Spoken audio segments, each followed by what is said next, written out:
Analítica presenta Foro Analítica, un espacio de exposición, análisis y debates enriquecedores, donde nuestros invitados comparten ideas, perspectivas y conocimientos en un ambiente de respeto y apertura. A través de la discusión de temas relevantes y estimulantes, se fomenta el pensamiento crítico, la creatividad y la capacidad de análisis. ¡Bienvenidos!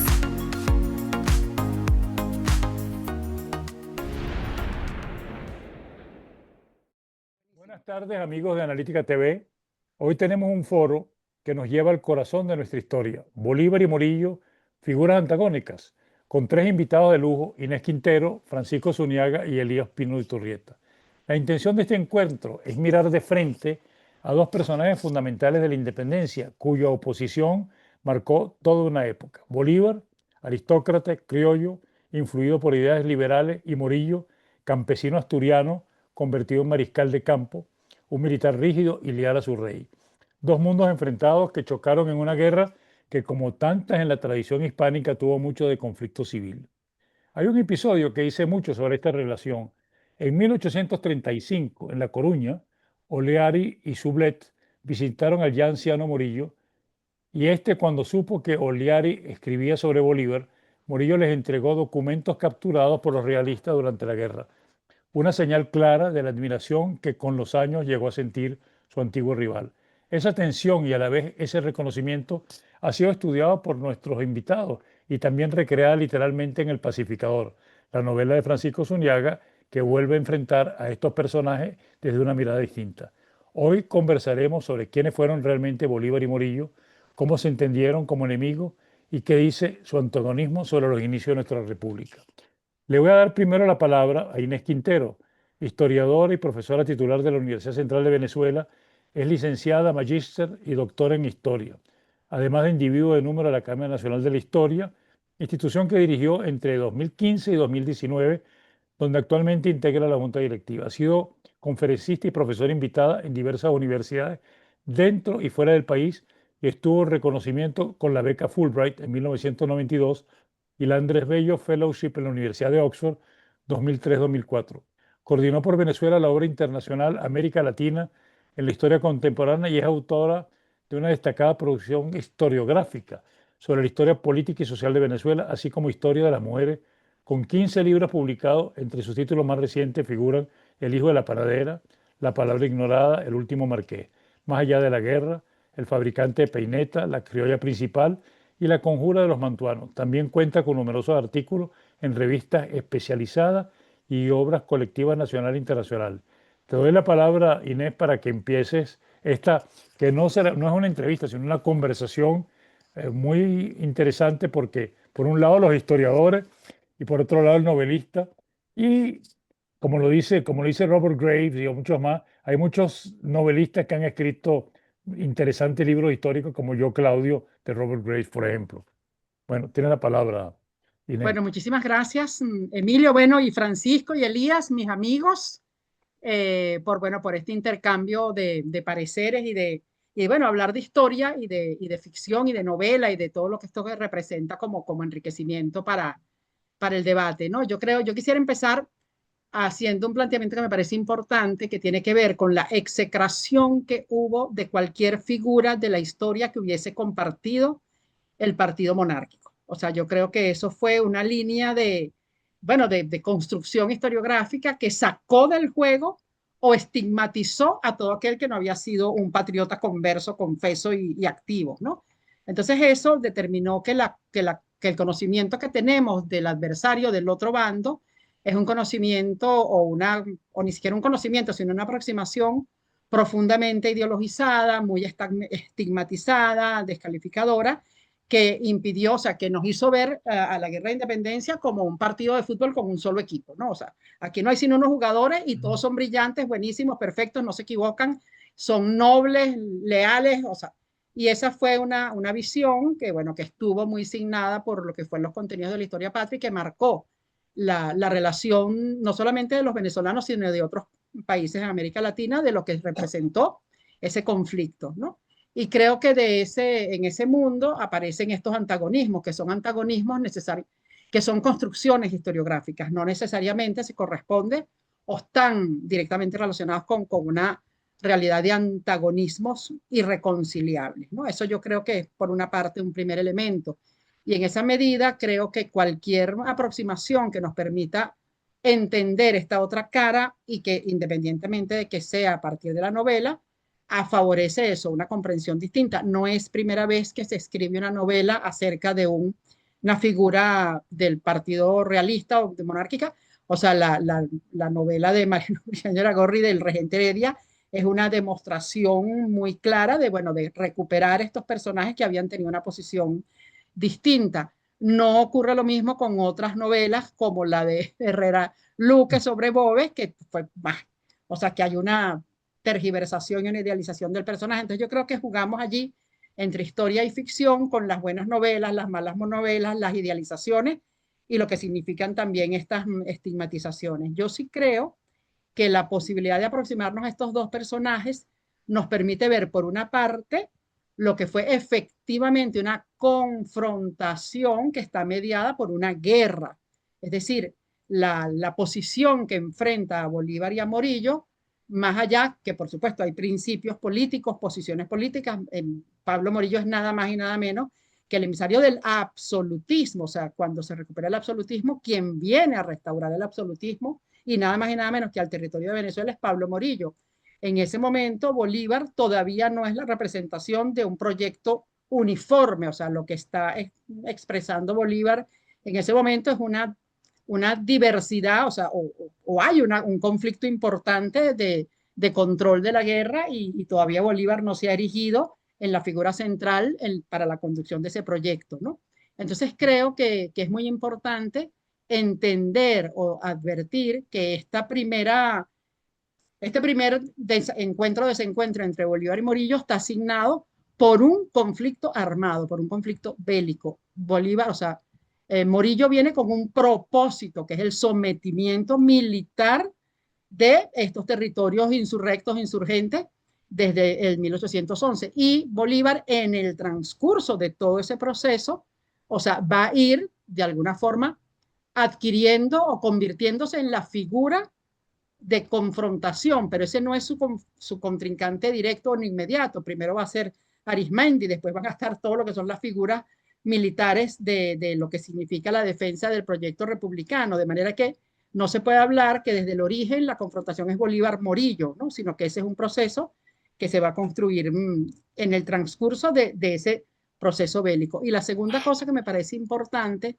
es ver cómo de esa confrontación armada que tiene toda la crudeza, toda la violencia, todo lo que son las cargas inevitables de una confrontación armada, que también hay que decir que trató de alguna forma de edulcorarse con la historia patria, haciendo ver que los únicos malignos y los únicos que mataban gente y cortaban orejas eran los realistas y que los patriotas eran una especie de víctimas y de santos varones que total, que lo que hicieron lo hicieron mediados por la fuerza de las circunstancias, ¿no? Pero que lo que sí me parece importante, y sobre todo en un momento de debate sobre lo que significó ese proceso, es que esa pugnacidad, esa beligerancia, esa tensión marcada por un contexto bélico, por razones políticas, que son razones políticas que se desprenden del cambio político que hay en España y por supuesto de la disputa de poder que hay en Venezuela para el control de ese ejército y del futuro de ese proyecto, termina en un arreglo, ¿no? Entonces yo sí creo que todo, o sea, cuando uno ve la correspondencia entre, o sea, las cartas de Bolívar a Morillo o todo lo que significa los documentos que dan cuenta de esa confrontación, uno ve, o sea, la beligerancia que marca esa relación. Y hay un momento dado en el que al marcarse una pauta que es de, mira, aquí hay que entenderse, aquí hay que ver cómo nos arreglamos con esta gente y vamos a tratar de ver si logramos constituir un modo político de convivencia, cambia por completo el lenguaje, cambian por completo las posiciones,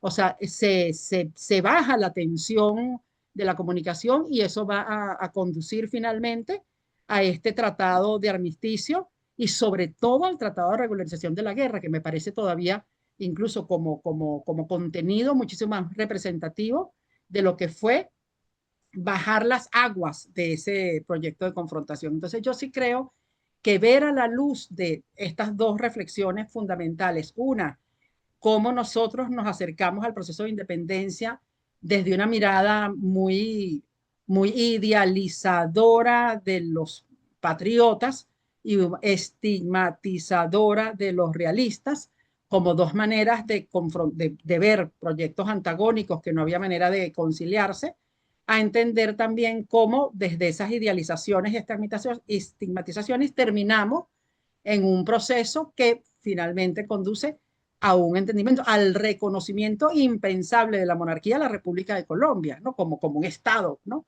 Y en segundo lugar, bueno, a la búsqueda de un arreglo que permita, o sea, regularizar la guerra. Ahí se dará Bolívar golpes de pecho, haciendo ver que no, que la guerra a muerte va a terminar, que la guerra a muerte ya no es una práctica que se va a sostener.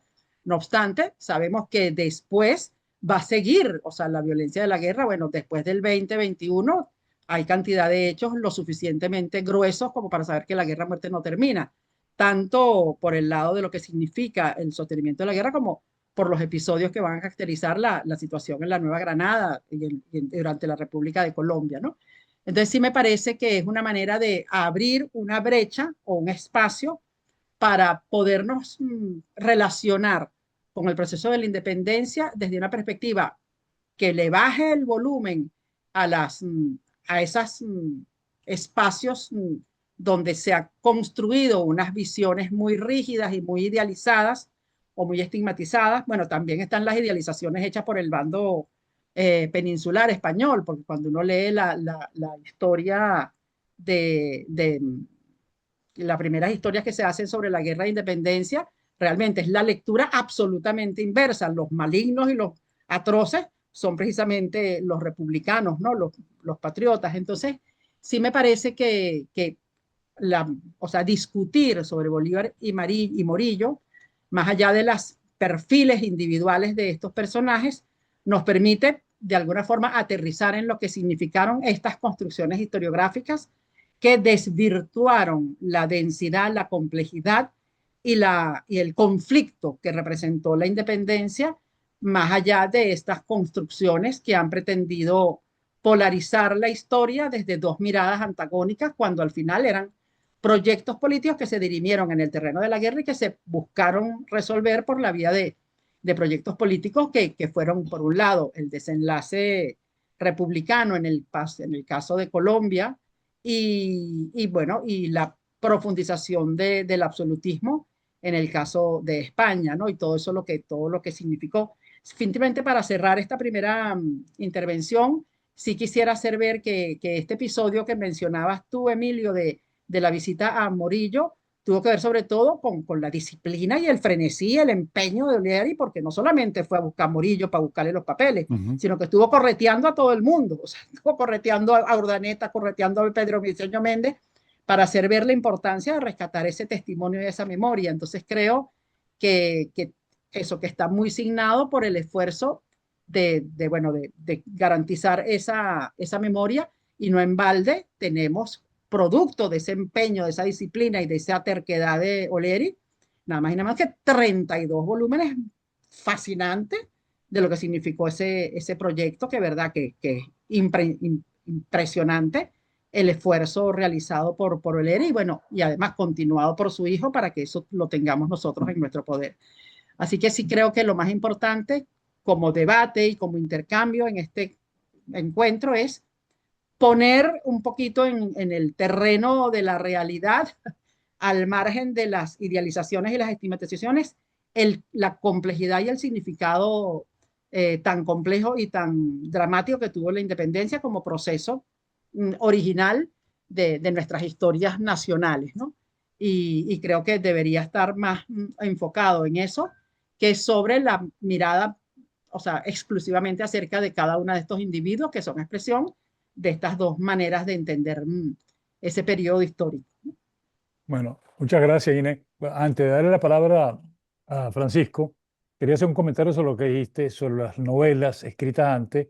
Una tremendamente perniciosa, inclusive para el fenómeno que estamos viviendo actualmente, que es la Venezuela heroica, ¿no? Y otra que es distinta, pero también es lo mismo, y quizás interesante, quizás la única novela con algo de sensualidad, como es Las Lanzas Coloradas de Arturo, Uslar Pietri, ¿no? Entonces, pero son visiones que son, digamos, que se salen de la historia, pero que sí se refieren a la historia. Ahora, también antes de darle la palabra a Francisco, Francisco trata a otros personajes allí y con mucha importancia. Uno que en su novela está muy presente, y me gustaría hablarte sobre eso, es la eterna presencia de Miranda, en que tú lo pones como un tercer personaje importante en esta visión que tiene de eso, pero también hay otros personajes que quizás no son de los más importantes, pero sí tienen mucho peso en el curso de la novela, como es el caso de Arismendi, de Mariño, quizás los dos margariteños, ¿no? Y Casualidad. Solidaridad Margariteña. Y PAE, y en alguna medida menor, Santander. Ahora, entonces voy a presentar a Francisco, bueno, que todo el mundo lo conoce, pero de todas maneras tengo que hacerlo por rigor. Francisco Zuniaga es abogado y dedicó buena parte de su vida profesional a la docencia universitaria. Fue colaborador de los diarios Economía Hoy, El Nacional y El Universal, y también director de la revista de Política y Economía Éxito. Se dio a conocer como escritor de ficción literaria en el 2025, cuando fue publicada su primera novela, La Otra Isla, traducida al francés y al alemán en 2008. El pasadero de Truman, su segunda novela, lo consolida como uno de los mejores narradores venezolanos.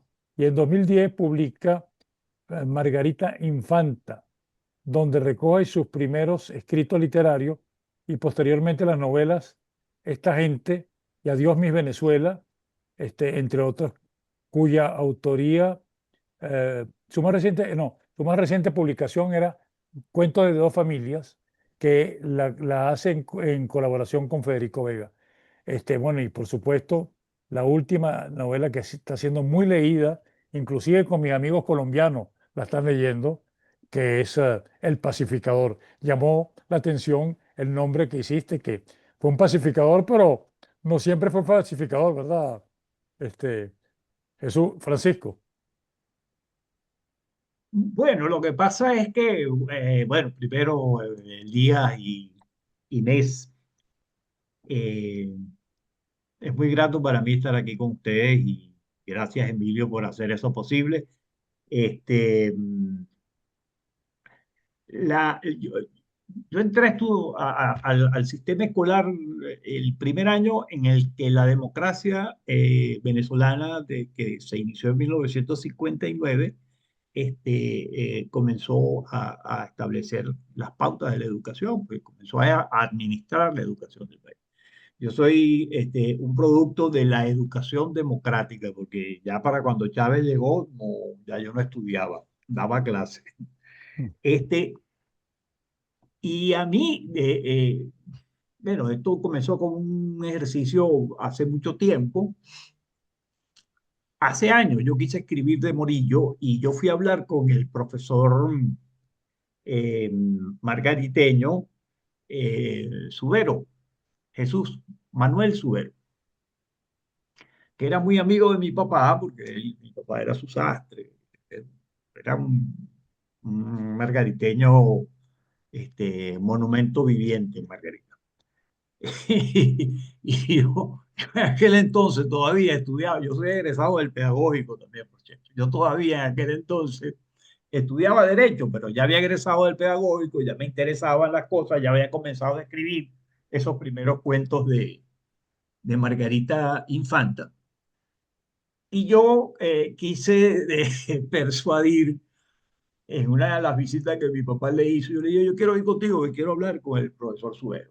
Entonces yo le planteé al profesor Subero que, bueno, yo tenía un gran interés por escribir sobre un personaje histórico que se llamaba Malo Morillo. Él escribió un libro que se llama Matasiete, Montaña de Gloria. Yo me lo había leído cuando era adolescente y yo recuerdo la emoción con la que yo leí ese libro. Y sí, yo la conclusión, cuando yo terminé de leer Matasiete, Montaña de Gloria, fue, oye, con razón somos la nueva Esparta. ¿Vale? Aquí somos unos espartanos, nos merecemos ese título, porque ciertamente inspira, pues te hace sentir orgulloso de aquellos héroes, de aquellos... Pero yo creo que distorsiona la historia, porque yo me quedé con la idea de que, bueno, Morillo se había ido derrotado de Margarita y que, bueno, que Mataciente había sellado, pues, lo que era la independencia de Margarita. Eso no es verdad históricamente, ¿no? Sí, Morillo se va por otras razones y, bueno, no volvió a Margarita y no pasó más nada, pero sí, Morillo, el objetivo militar que buscaba, que era, no se sabe si era un objetivo militar, si es discutible, pero lo que él buscaba hacer en Margarita se ve interrumpido porque a él le llegan noticias de que hay un ejército que se está moviendo desde los llanos hacia Caracas y él dice, no, nos vamos de Margarita otra vez a Caracas y se monta en los barcos y va a buscar a un enemigo que no encontró porque era mentira la noticia, no era un problema, una falla de inteligencia que fue experimentando mucho de esas cosas. Pero el cuento con el profesor Subero es que el profesor Subero por poco no me pegó un libro por la cabeza. Sí, el profesor Subero, cuando me preguntó, ¿y qué vas a escribir? Él pensaría que yo iba a escribir un ensayo. Yo le dije, yo quiero escribir una novela sobre Morillo.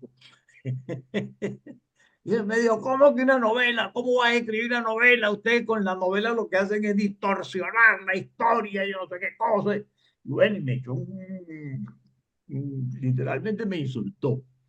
Entonces, a mí me impresionó mucho el asunto y cuando yo estaba escribiendo El pasajero de Truman, hay un momento en el que está hablando Ramón J. Velázquez con Hugo Orozco,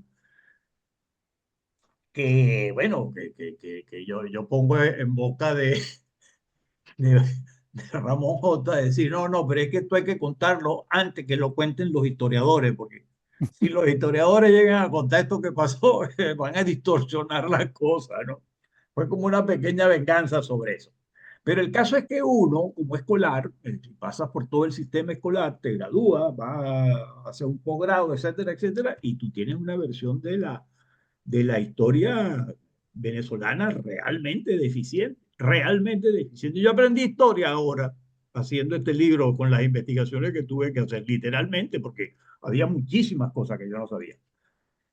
Ahorita cuando Irés estaba diciendo lo de la, bueno, que toda esta, digamos, esta visión que se ha tenido en Venezuela durante tanto tiempo de la independencia ha sido una construcción de la historiografía primera, sobre todo la que hasta bien entrado el siglo XX hizo los libros de historia, pues porque nos formamos.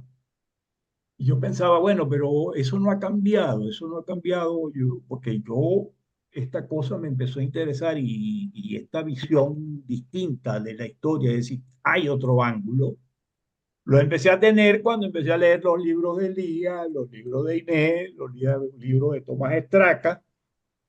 Por ejemplo, yo con Estraca descubrí a José Domingo Díaz. Yo no tenía idea de que había existido siquiera un personaje como José Domingo Díaz, que no, era un tipo que había que tomar en cuenta. Y si enseñas historia de la época de independencia, tienes que hablar de un tipo como José Domingo Díaz, que era además, y así lo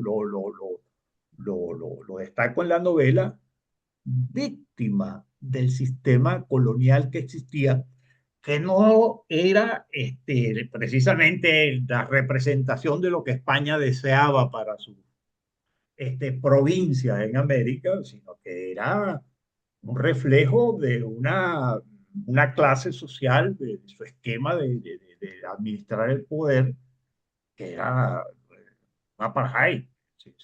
Sudáfrica era literalmente una democracia liberal al lado del sistema impuesto por los mantuanos.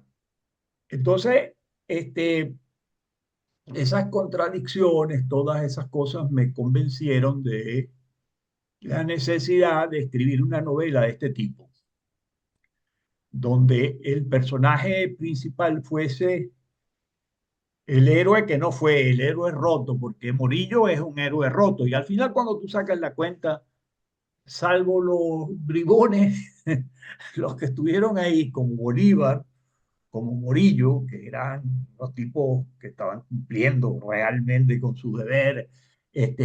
Por eso cito una frase de Oliari: tan leal fue Bolívar a su patria como Morillo a su rey. O sea, ahí no hay, no, Oliari no le quita ningún mérito a Morillo, todo lo contrario.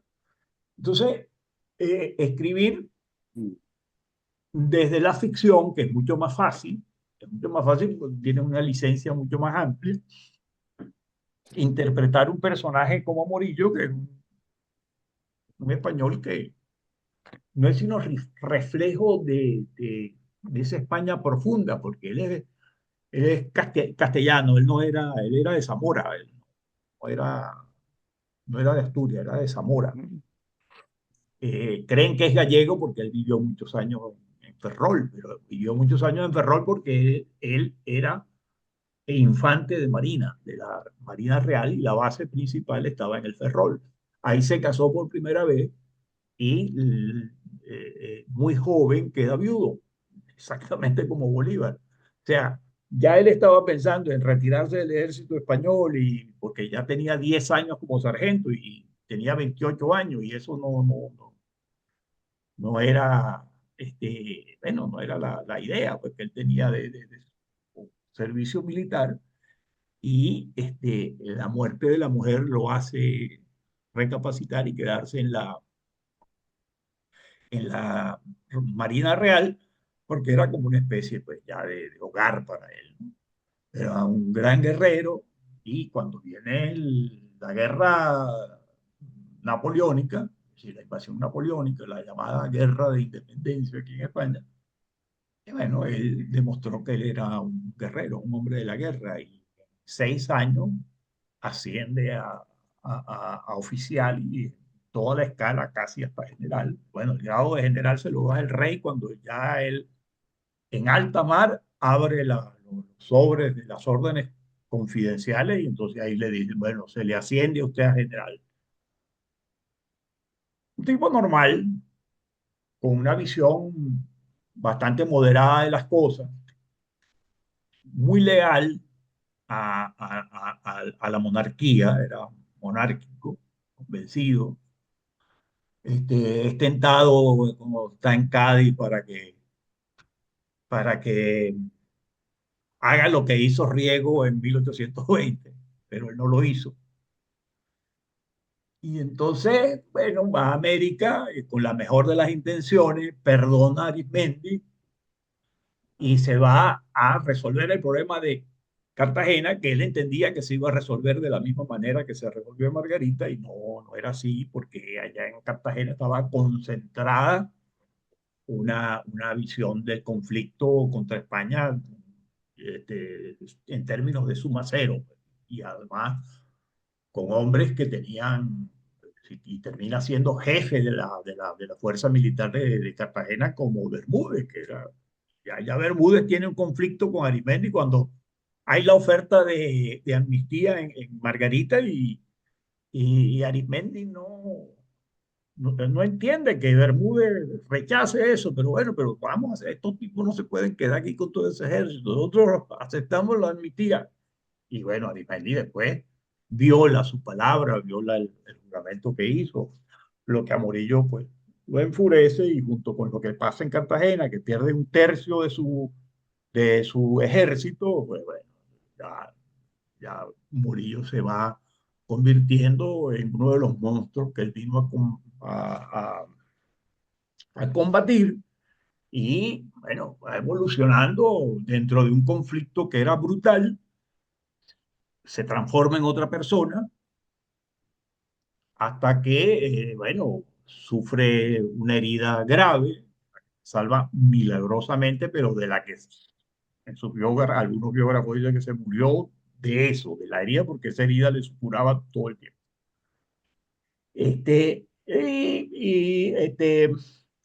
Bueno, hace con Bolívar, y esa es una de las cosas interesantes, que además uno puede traer a colación ahora en este momento histórico. Bueno, aquí hubo un conflicto destructivo, mucho más destructivo que este, porque este ha sido destructivo, pero de baja intensidad. Eso sí, ha sido 25 años de darle duro y parejo. Este, hay un conflicto brutal, hay un conflicto de unos niveles de violencia enormes, pero hay una reconciliación, que Inés lo destacó, hay una reconciliación, hay antagonismo y hay reconciliación. Y eso ocurre dentro del mismo personaje, pues. Leyó la novela, pues, la despedida de Morillo, cuando se monta en su barco, ya él está volviendo a ser quien era. Es decir, ya la circunstancia de la guerra queda atrás y se va a España a librar otra, porque es la guerra contra los que le tienen juicios abiertos en España, y después, bueno, va a participar en las guerras carlistas, en la primera guerra carlista. Y es un tipo que siempre fue lineal, nunca dejó, o sea, él nunca abandonó su línea de que era leal al monarca de España y murió así, pobre, no le pagaron nunca los sueldos, este, y un héroe venido a menos, pues un héroe que no llega a mantenerse. Y bueno, no sé, Elías que me auxilie. Bueno, muchas gracias, Francisco. Después que sea en la segunda ronda, me gustaría ver por qué le diste tanto énfasis a Miranda en tu novela. Ahora voy a Ok, dar la cómo no. palabra a Elías Pino Iturrieta, doctor en Historia por el Colegio de México. Es un reconocido escritor, profesor e historiador venezolano. Fue director de la Academia Nacional de la Historia, fue decano de la Facultad de Humanidades de la Universidad Central de Venezuela y su trabajo se centra en la historia de Venezuela, analizando la cultura y la sociedad venezolana desde una perspectiva crítica y profunda. Ha contribuido significativamente al entendimiento de la identidad nacional venezolana y es presidente de la Fundación de la Cultura Urbana. Te doy la palabra, Elías. Dale, gracias. Bueno, muy contento de verle la cara a Francisco otra vez. Con Inés, pues el trato es mucho más frecuente, por fortuna. Además, una cara mucho más grata. No, pero eso es evidente, eso es evidente. Ya la novela la he manejado mucho porque tuve la fortuna de participar en su presentación en Barcelona, España, junto con Federico Vegas. Por cierto, fue un éxito de asistencia, una librería céntrica de la ciudad. Yo pensé que no iba a interesar mucho por razones obvias allá en Barcelona y con tanto enredo. Pues no, todo lo contrario, estuvo muy concurrido el acto y se vendieron muchos libros, que es lo importante. De manera que ahora vuelvo por segunda vez a verle la cara a Francisco y a la novela.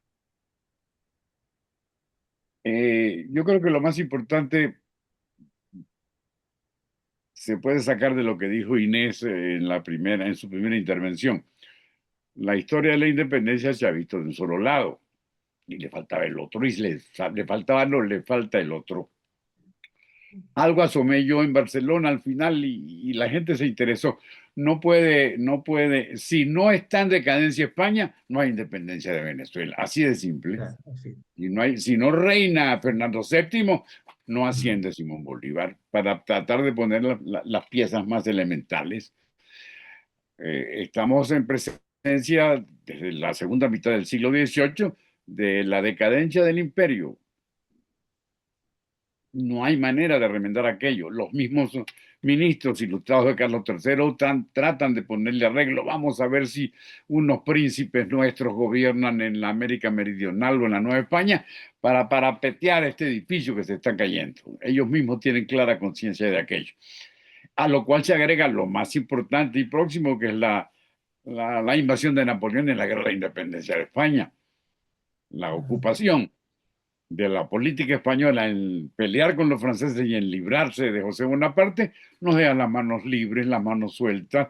Entonces, si nosotros no entendemos que el heroísmo nuestro no fue tan heroico sino que es el corolario del desastre español, seguiremos caminando en terreno movedizo y no tocaremos tierra. Y esa es, para tocar tierra en este caso, lo más importante y evidente de la novela de Francisco Zuñaga. Esa historia desconocida, esa violencia de la cual poco tenemos noticias, se traslada en los barcos de Morillo y llega en las páginas del Pacificador para que entendamos cómo aquel heroísmo no pudo existir, o si existió, dependió de una decadencia flagrante y evidente que parecía que no tenía freno. Morillo es la representación de esa decadencia. Un soldado bien formado, un oficial impecable, pero que le toca la mala pata de representar al monstruo, al toro que se está muriendo. La violencia no le preocupa, porque él fue protagonista de ella. Quizá eso en la novela pudo verse mejor. La violencia nuestra, que pues casi no fue singular, me refiero a Monteverde y al propio Bolívar y la guerra a muerte. Vean a Goya, vean los desastres de la guerra de Goya para que vean ustedes lo que es violencia. Esa violencia viene en los barcos de Morillo y se junta con la nuestra. Lo que pasa es que la nuestra era como más criolla, más distinta, más oriunda frente a la de ellos. Pero en resumen, lo más importante es el encuentro de dos realidades. El novelista le echa una mano a la historia que se había escrito a dos manos, pero no a cuatro manos. Eso es lo más importante. ¿Cómo vamos nosotros a entender lo que nos pasó de veras y lo que fabricamos si no contemplamos el edificio que se cayó o que se está cayendo? El imperio no existe. El movimiento liberal le ha dado golpes feroces al absolutismo. La dinastía está partida en dos, un rey tonto y su hijo traicionero. Es decir, todo eso forma parte del equipaje que trae Morillo. Y ese equipaje que trae Morillo, pues no lo hemos trabajado nosotros desde el punto de vista profesional. Y entonces, en la novela, se nos ofrece por primera vez al lector común. Es bien probable que Inés, y es bien probable que yo, y que otros colegas estemos al tanto, pero no el lector en general. La independencia singular no es tal. Eso lo sabemos, ya se desprende de lo que dijo Inés al principio y de muchos trabajos que hemos escrito entre todos. Francisco nombró a José Domingo Díaz. José Domingo Díaz es desconocido para el lector en general, para el público masivo, pero no para Inés y para mí ni para Tomás Estraga, forma parte de nuestro trabajo profesional. Lo que pasa es que ese trabajo profesional se ha concentrado esencialmente en lo criollo, en las cosas nuestras, sin mirar la perspectiva europea y especialmente la perspectiva española. Portugal tuvo el talento de salvarse trasladando el imperio al Brasil.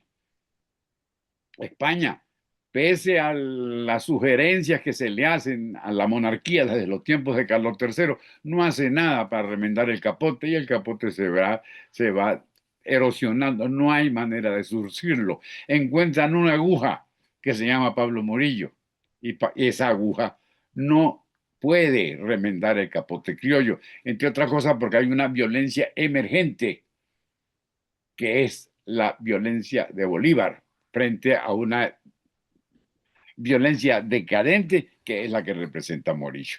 En resumen, y para no alargarme demasiado, gracias a la intromisión de Francisco Zuñaga, existe la posibilidad de tener una lectura redonda del proceso. La lectura nuestra ha sido partida, ha sido fragmentaria, ha sido heroica, y eso no es un defecto de la historiografía, sino una necesidad, lo voy a aclarar también.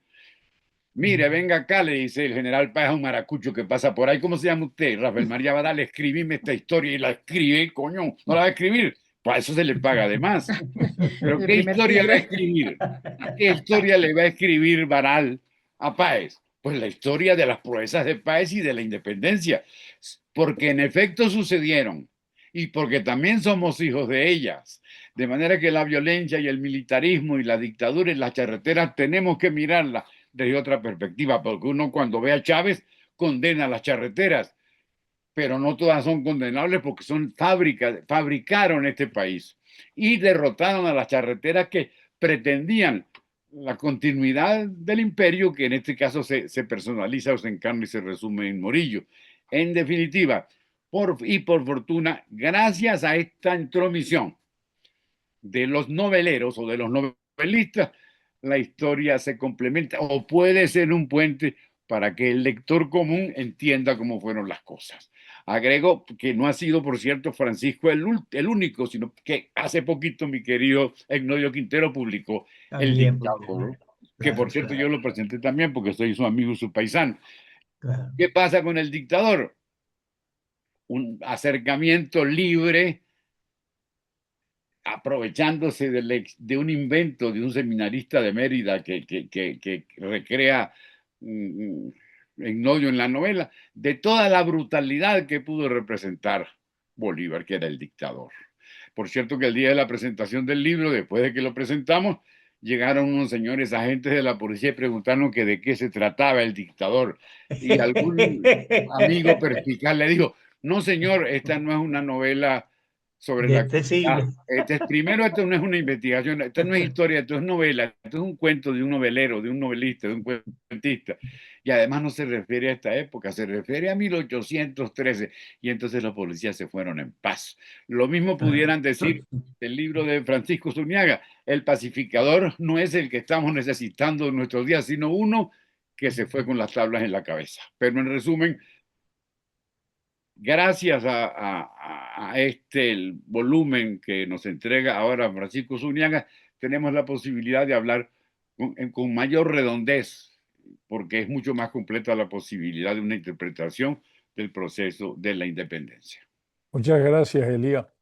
Creo que hay un tema subyacente a todo esto, y tú lo has tratado directamente, y lo mismo tú, Inés, que el tema subyacente de toda esa guerra es la guerra civil, que es tan característica de los españoles, ¿no?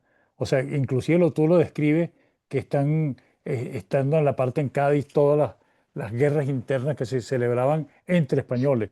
Y otra cosa que me llama la atención, que tal vez sería importante para hacer esa idea redonda de la historia, tenemos una más grave todavía, a mi juicio, en nuestra formación. Son el desconocimiento total de los 300 años de la colonia. Yo creo que cuando tú tengas clase de historia, prácticamente a nadie, es como si no hubiera pasado nada.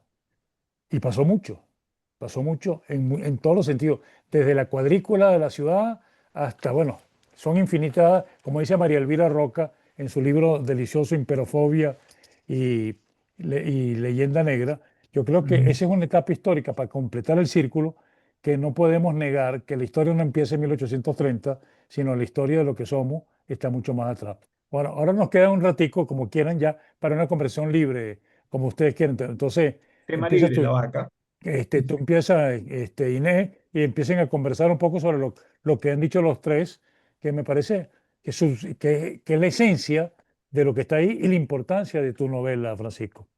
¿Quién quiere hablar? Sí, no, básicamente, muy brevemente, para hacer dos señalamientos que me parecen importantes. El primero, eso, que todo esto no fue un capricho ideológico aleatorio, sino que tiene que ver, como lo estaba señalando Elías, con la necesidad de construcción de la nación, ¿no? O sea, bueno, la nación tiene que construirse sobre unos pilares, y los pilares no pueden ser unos pilares que precisamente contradigan ese proyecto, y en eso va también la leyenda negra, ¿no? La leyenda negra es una construcción que, por supuesto, no es obra de la independencia, es anterior, porque, bueno, es todo un debate previo. No obstante, viene, o sea, como anillo al dedo, porque, claro, hay que justificar la independencia haciendo valer que todo lo anterior era una calamidad.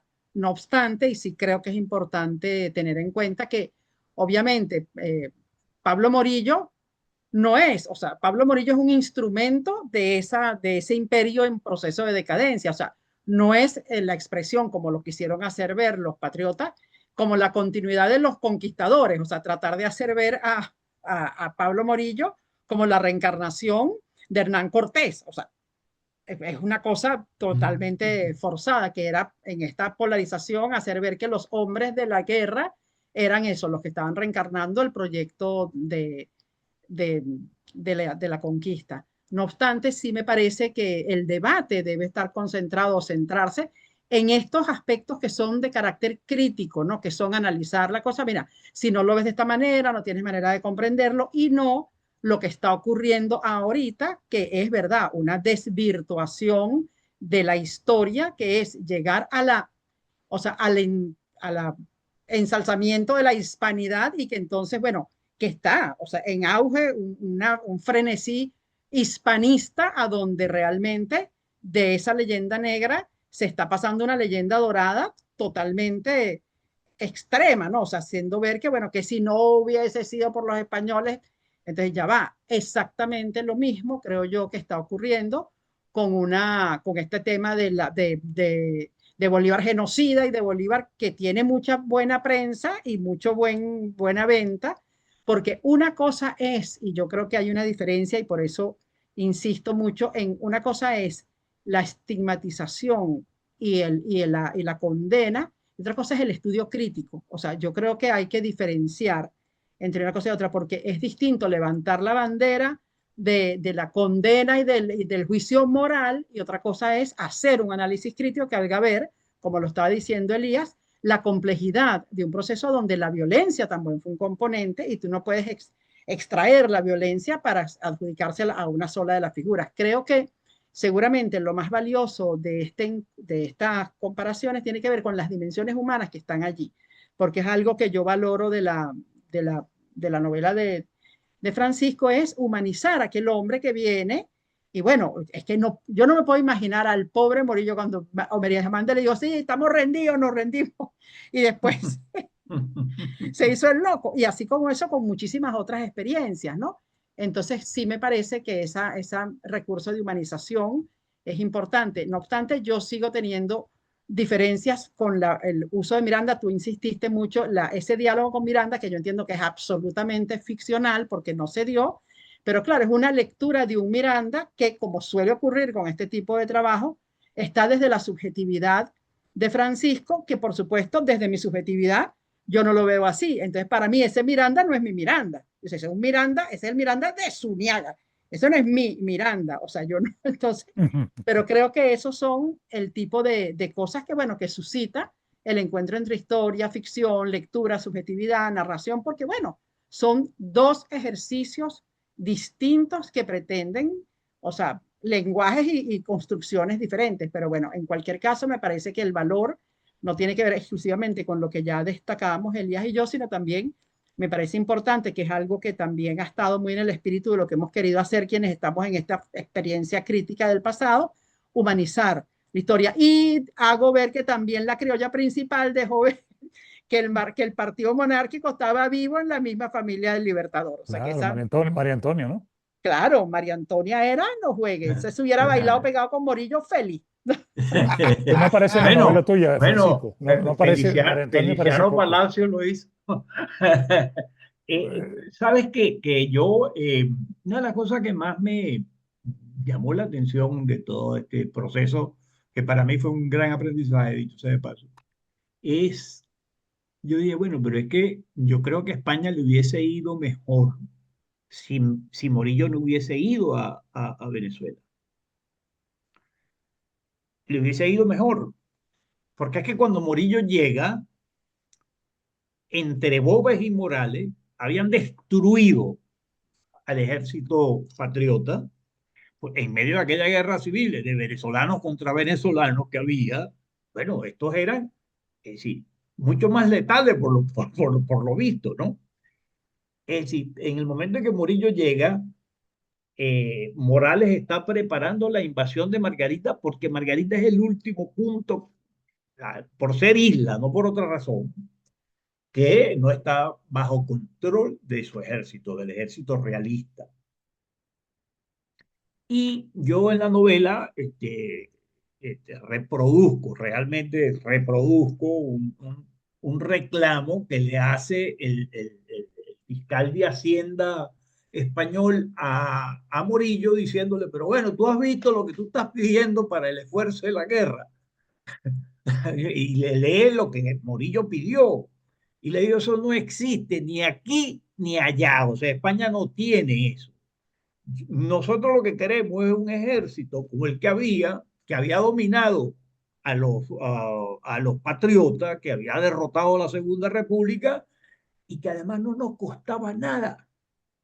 Al fisco español le salía de gratis el ejército realista. Porque, es decir, mira, no consumían carne, es decir, no tenían la misma ni uniforme, ni nada, nada de eso, nada de eso. Esta gente a nosotros no nos costaba nada y estaba haciendo el trabajo. Entonces la llegada de Morillo, realmente, bueno, explicada a otro nivel, por primera vez llega un ejército no nacional, porque España no tenía ejército en Venezuela, lo que había eran unas guarniciones españolas. Monteverde, de hecho, había vivido quizás mucho tiempo, no más que lo que había vivido en Canarias probablemente, pero Monteverde estaba casado con caraqueña, vivió en Caracas, conocía a todo el mundo. Y Monteverde era un español venezolanizado. Entonces, son conocimientos que un egresado de una universidad nuestra no tiene, no lo tiene. Si no se dedica a buscar ese conocimiento, no lo tiene porque ahí ha habido esa deformación, lo que sea, se ha mantenido y creo que ese debate sigue faltando porque yo no había escuchado una opinión como la de Inés ahora sobre la cuestión de la hispanidad. Pero es que ese movimiento aquí en España también es novedoso, tengo entendido. Yo no soy un gran conocedor tampoco de la historia y la cultura moderna española. Pero, es decir, nadie habla peor de España que un español. Y de la obra de España en América, nadie habla peor que un español. Hay un historiador mexicano de apellido Zunzunegui, que fue un Zuniaga que en vez de llegar a Venezuela, se fue para México y le pusieron ese apellido tan raro. Zunzunegui. Y él ha escrito, bueno, tiene 25 libros escritos. Vino ahora acá y lo presentaron en la televisión española. Y un periodista lo entrevista y entonces le dice, bueno, pero su libro va sobre el genocidio que causó Hernán Cortés. Y dice, no, Hernán Cortés no causó ningún genocidio, es decir, Hernán Cortés trató de negociar, de hecho fue tejiendo una gran alianza porque su interés era negociar, eran 400 españoles y entonces desmonta toda, pero lo insólito era que el periodista ya estaba, aun cuando este historiador mexicano con tantos lauros le estaba diciendo cuál era la historia de México, él seguía aferrado a las 4 o 5 consignas que manejaba en torno a eso. ¿Eh? Eso sigue estando presente. Y yo creo que si se habla de España y su obra en América, yo creo que el saldo es bastante positivo. Eso me lo comentaba Federico Vega cuando él hizo con su papá y no me acuerdo quién fue el otro autor de un trabajo sobre los pueblos de Venezuela, donde ellos hicieron un estudio pueblo por pueblo y levantaron la, la cuadrícula. Eso fue con Alan Brewer y Carlos Gómez de Llerena. Bueno, entonces, gracias. Federico me dijo, Francisco, cerca del 90% de los pueblos de Venezuela fueron fundados por los españoles. Con De la la cuadrícula. Venezuela de hoy, el 90% la fundaron en los 300 años esos donde no pasó nada. Pero sí pasó mucho porque hay trabajos que lo demuestran, ¿no? Por esa vía, por esa sola vía, es decir, la llegada de los primeros españoles en América bueno, sí, encontraron México, encontraron Perú, pero en Venezuela, si los indígenas estaban en el Paleolítico. Entonces, hubo un gran esfuerzo para tú adelantar un salto muy grande para llegar al nivel de desarrollo europeo en ese momento. Y en Venezuela, mira que, bueno, por lo que yo leí, interpreté, pues se había alcanzado un nivel bastante bueno. de eso, de desarrollo, de modernidad, incluso de bienestar económico. Así que, bueno, ese es el intento de la novela, o sea, fue ese, Bueno, muchas gracias, tratar de Francisco. crear Mira, antes de darle la palabra a ti, digo, para que cierre, yo quería decir que alternativas. más que la hispanidad, el tema absolutamente relevante en este momento es el potencial que significa Iberoamérica. O sea, si Iberoamérica lograra encontrar mecanismos tipo como Europa, sería el tercer bloque más importante del mundo. 650 millones de habitantes, un idioma muy parecido, una misma religión y una abundancia de recursos inmensos. Bueno, por eso no es tema de hoy. Elías tiene la palabra para cerrar este delicioso conversatorio que nos Bien. permite ver un intento de corregir cómo han distorsionado la historia, particularmente en estos últimos 25 años.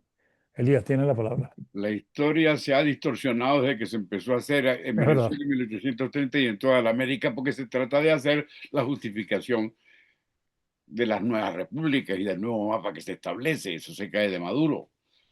Y es evidente que no hay nada que discutir sobre conquista y colonización, porque coño, aquí está la prueba, no vamos a ponernos como López Obrador, porque ya esa es una situación realmente precaria desde el punto de vista de la cabeza y del entendimiento, Sí, sí, o sí. de uno de los españoles que contesta, uno de los del PP, que fue presidente del gobierno, otro necio que no tiene nada en los sesos.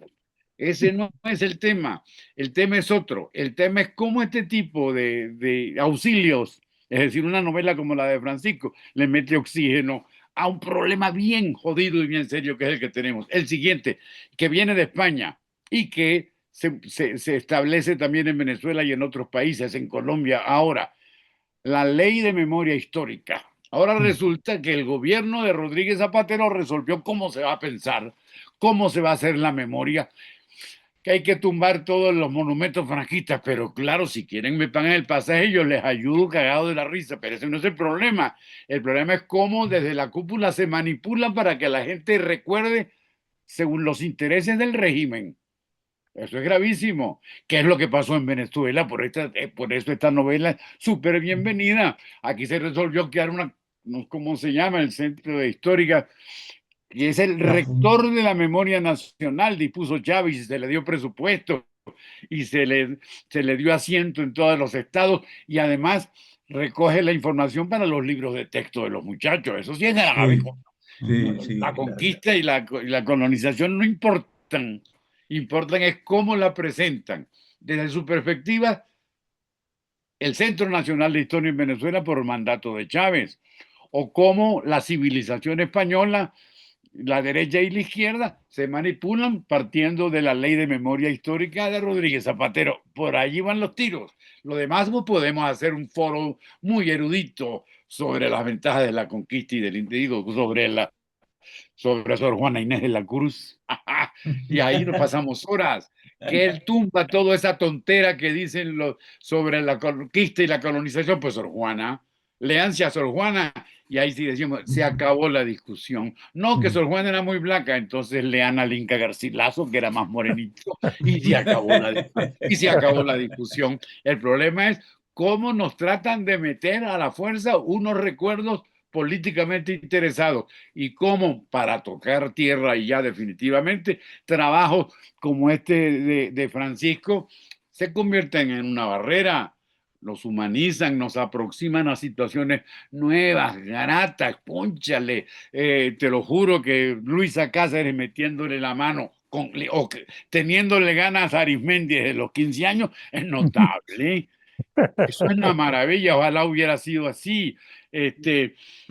Bueno, Morillo refocilándose con una negra esclava que se la quería llevar para España, pero la pudibundez y la promesa marital lo evitaron. Esos son los elementos que tenemos que rescatar. Nos vamos a divertir mucho con eso, pero de esa diversión, cónchale, salen elementos para parar este horror de que nos quieren hacer recordar como ellos quieren que recordemos. Por fortuna, trabajos como estos le dan una patada a ese proyecto maléfico y terrible. Con eso termino contentándome de hablar de nuevo sobre la novela y de verle la cara, por supuesto, a Francisco en compañía de Inés y de Emilio. Bueno, yo le doy muchísimas gracias a ustedes porque realmente yo creo que esta conversación y esta interpretación de tu novela, que me pareció fantástica, era absolutamente necesario en un momento como el que estamos viviendo. Como siempre, voy a anunciar cuál es el próximo evento nuestro, que es un tema distinto: sostenibilidad con propósito, reconstruir a Venezuela desde la comunidad.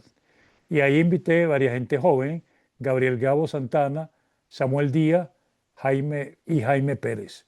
Yo creo que ese tema, que por cierto, con la gente que se olvida que una institución que nosotros hemos heredado viene justamente de los españoles, que es el Cabildo, y el tema de la cuadrícula, que sacan ese extraordinario libro de Randy, básicamente Alan Brewer, acompañado por Federico Vega y Carlos Gómez de Llarena, etc.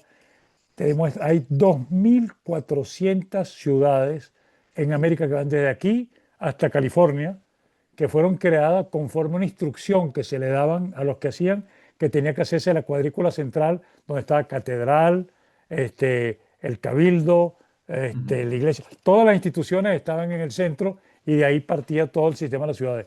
Y eso es fascinante porque antes de eso, y eso es un invento de Aragón, ¿viste? Antes de eso lo que había era la retícula, que era la de los griegos, que fue lo que hicieron eso en toda la... Bueno, entonces muchísimas gracias y con esto hemos concluido.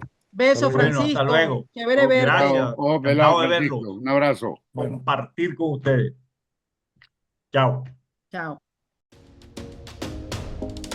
Estimada audiencia, nos complace haber contado con su presencia.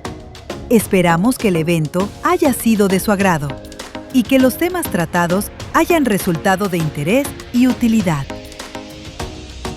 Les invitamos a mantenerse conectados con nosotros a través de nuestros canales de comunicación, donde podrán encontrar información relevante sobre próximos eventos y noticias en el ámbito nacional e internacional. ¡Hasta la próxima!